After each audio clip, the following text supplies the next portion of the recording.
झारखंड, जहां जल, जंगल और जमीन सिर्फ संसाधन नहीं बल्कि यहाँ की पहचान, संस्कृति और आदिवासी समाज की जीवन रेखा है। सदियों से यहाँ के आदिवासी समुदायों का अपनी जमीन से गहरा भावनात्मक और सामाजिक रिश्ता रहा है। यही वजह है कि इस जमीन की रक्षा के लिए इतिहास में बड़े आंदोलन हुए और बाद में ऐसे सख्त कानून बनाए गए जो आज भी झारखंड की भूमि व्यवस्था की रीढ़ माने जाते हैं। जब भी झारखंड में जमीन खरीदने या निवेश की बात होती है, एक सवाल सबसे ज्यादा पूछा जाता है कि क्या कोई गैर आदिवासी व्यक्ति आदिवासी जमीन खरीद सकता है? अगर नहीं तो क्यों नहीं? और अगर नियमों को नजरअंदाज कर जमीन खरीद ली जाए तो क्या इसके परिणाम हो सकते हैं? आज हम इन्हीं सवालों के जवाब आसान भाषा में समझेंगे। झारखंड में आदिवासी जमीन मुख्य रूप से सीएनटी एक्ट 1908 और एसपीटी एक्ट 1949 के तहत संरक्षित है। इन कानूनों का उद्देश्य साफ है, आदिवासियों को उनके पैतृक भूमि से बेदखल होने और भूमि माफियाओं के शोषण से बचाना। सबसे पहले समझते हैं कि आदिवासी जमीन के प्रकार क्या है। झारखंड में जमीन को उसकी प्राकृतिक और ऐतिहासिक महत्व के आधार पर कई श्रेणियों में बांटा गया है। इनमें सबसे ज्यादा महत्वपूर्ण है भूइहरी जमीन। यह छोटा नागपुर क्षेत्र के मूल आदिवासी परिवारों की पारंपरिक जमीन मानी जाती है।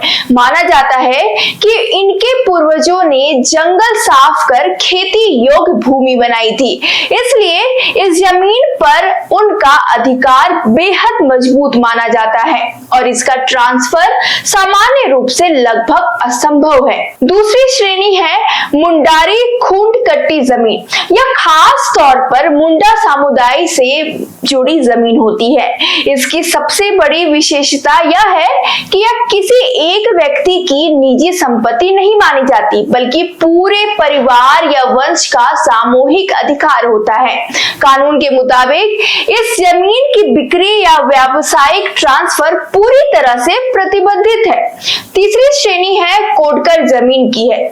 यह ऐसी भूमि है जिसे किसी किसान ने अपनी मेहनत से पथरीली या बंजर जमीन को समतल बनाकर खेती योग्य बनाया हो।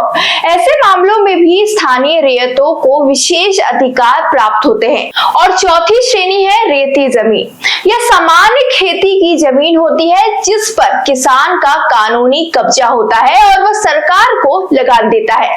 लेकिन अगर यह किसी आदिवासी की खतियानी रेती जमीन है तो उसके ट्रांसफर पर भी बेहद कड़े नियम लागू होते हैं।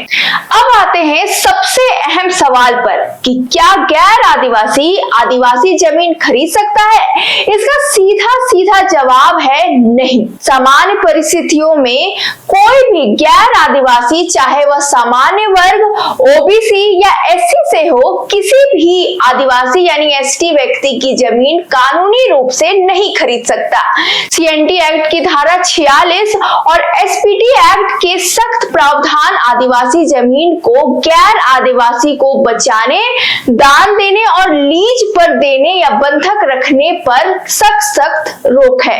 इसके पीछे सरकार की साफ सोच है, आदिवासी समाज को उनकी जमीन से बेदखल होने से बचाना और बाहरी हस्तक्षेप के कारण उनकी सामाजिक सांस्कृतिक पहचान को कमजोर होने से रोकना।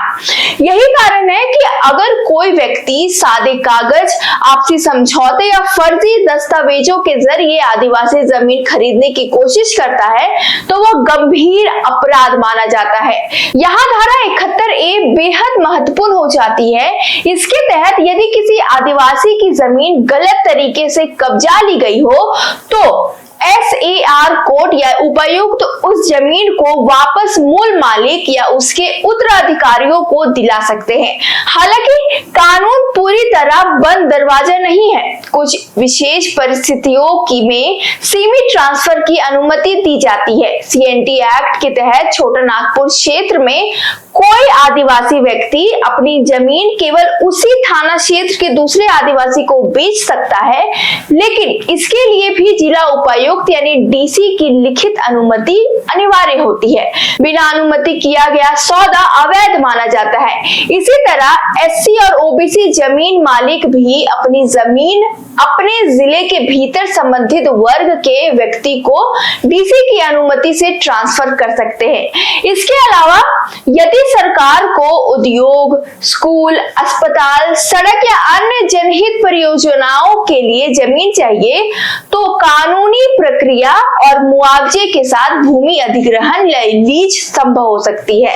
बैंक लोन के मामले में भी आदिवासी किसान अपनी जमीन गिरवी रख सकते हैं, लेकिन अगर लोन नहीं चुकता होता है तब भी बैंक उस जमीन को किसी गैर आदिवासी को नहीं बेच सकता। अब अगर बात करें संथाल परगना क्षेत्र की, तो दुमका, देवघर, गोड्डा, साहिबगंज, पाकुड़ और जामताड़ा जैसे जिलों में लागू एसपीटी एक्ट के नियम और भी ज्यादा सख्त है। यहाँ की रेती जमीन को लगभग ट्रांसफर करना सख्त मना है, यानी यहाँ न सिर्फ गैर आदिवासी को जमीन बेचना असंभव है, बल्कि कई मामलों में थाना क्षेत्र से बाहर के आदिवासी को भी ट्रांसफर संभव नहीं होता। केवल एक सीमित अपवाद है, यदि किसी आदिवासी रैयत के बेटे नहीं हैं और केवल बेटियां हैं तो डीसी की अनुमति से वह जमीन बेटी या दामाद को उपहार स्वरूप दी जा सकती है। अवैध कब्जों और फर्जीवाड़े को रोकने के लिए सरकार ने SAR कोड बनाई है। इसकी सबसे बड़ी ताकत यह है कि यहाँ मामलों की कोई तय सीमा नहीं है, यानी अगर दशकों पहले भी जमीन गलत तरीके से कब्जाई गई हो तो आज भी उसे चुनौती दी जा सकती है। कुल मिलाकर झारखंड के भूमि कानून सिर्फ कानूनी नियम नहीं है, बल्कि आदिवासी अस्मिता और ऐतिहासिक अधिकारों की सुरक्षा का मजबूत कवच है। इसलिए अगर आप झारखंड में जमीन खरीदने या निवेश करने की सोच रहे हैं तो सबसे पहले जमीन का खतियान, उसकी प्राकृतिक और CNT या SPT एक्ट के दायरे की पूरी जांच जरूर करें, क्योंकि कानून की अनदेखी में किया गया निवेश सिर्फ आर्थिक नुकसान ही नहीं बल्कि गंभीर कानूनी कार्रवाई का कारण भी बन सकता है। झारखंड की जमीन में कदम रखने से पहले कानून को समझना ही सबसे बड़ी समझदारी है। फिलहाल इस वीडियो के लिए इतना ही। इस पूरी खबर पर आपकी क्या राय है? आपको इसके बारे में पहले नॉलेज था, आपको जानकारी थी या नहीं, हमें कमेंट बॉक्स पर जरूर लिखकर बताएं। तब तक के लिए वीडियो को लाइक करें, चैनल को सब्सक्राइब करें और ऐसी खबरों के लिए देखते रहे द न्यूज़ पोस्ट। बहुत बहुत शुक्रिया।